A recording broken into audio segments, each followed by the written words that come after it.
I got another job, one that I know what it is and what I need for it. I'm in Asheville right now. I'm going to Kentucky to pick it up. It's not a mystery, but I will show you guys when I get there what it is. It's pretty cool. I'm actually kind of jealous. Yeah, it was hard. I made some calls. We'll see how those turn out. See what happens. There is light at the end of the tunnel, though. You just got to keep pushing on. Don't give up, because right when you're about to give up, that's when something will come your way. And you know, right after I got off that video of last week, something pulled in. I think it was God trying to give me a sign like, this is your backup plan. I just saw this pulling in. I might call for that. $2,500 a week. Oh, that would help me. After all expenses without equipment. I don't know how it is. I looked it up, but I figure it's like you make $2,500 a week after expenses, and you have to lease the truck with them. So I'm assuming that's after the lease of the truck, and then after all the fuel you're going to use in that truck, you're going to make $2,500. But you're probably going to be working every day. I mean, I don't mind working every day, but I don't want to get into something else. I don't really want to lease a semi truck. But semi truck driving's where I'm going to have to go if I can't make this work. I got a little bit of paperwork to fill out when I get to Kentucky, and we'll see. I tried to get a new dispatch service to see.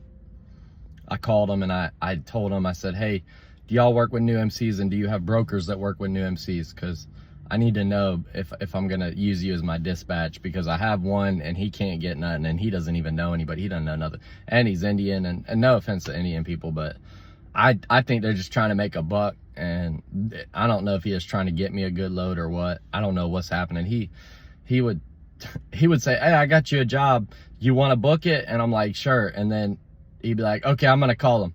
And then never call me back, never say anything back, never say he got it or didn't get it. And then it'd be the next day, and then he'd be like, hello, good morning. But he's calling me or texting me at like 9:30 in the morning, and I'm already up and going. You know, I try to get up 5, get out of the house at 5:30, get the trailer, and I'm gone on the road by 6. I will update you guys on how that goes, but I will see y'all in Kentucky.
Alright guys, now I'm in Kentucky. I saw the Yum Factory and I gotta go stop by there on my way home and see what the Yum Yum's all about.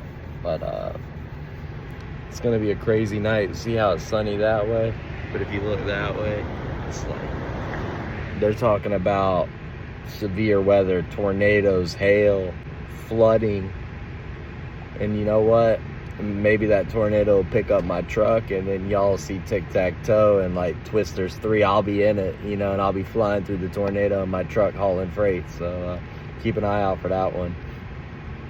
Yeah, I kind of actually am excited because it was hot. It was like 80 something degrees.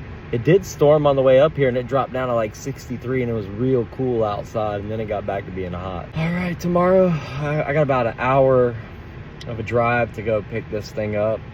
And I can't say what the thing is because it's a surprise for you guys. I didn't use C.H. Robinson. I'm probably never going to use them again. It was terrible. It was a terrible experience.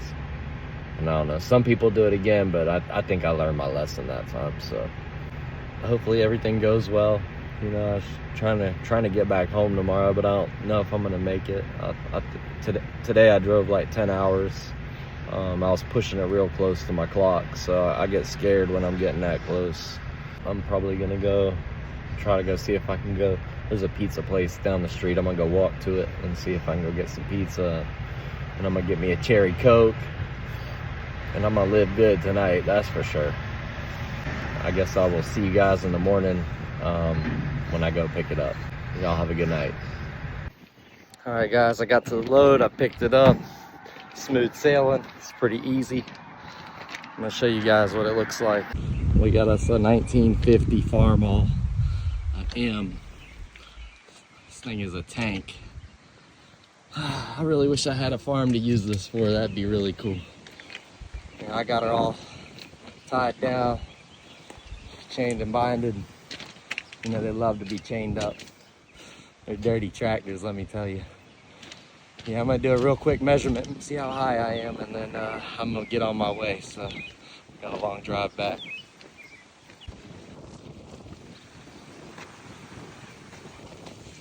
There she is in all her glory.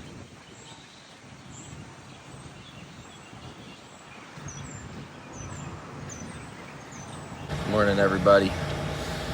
I'm just outside of Asheville. I'm in Waynesville, and I'm delivering to South Carolina, and today is a good day, let me tell you.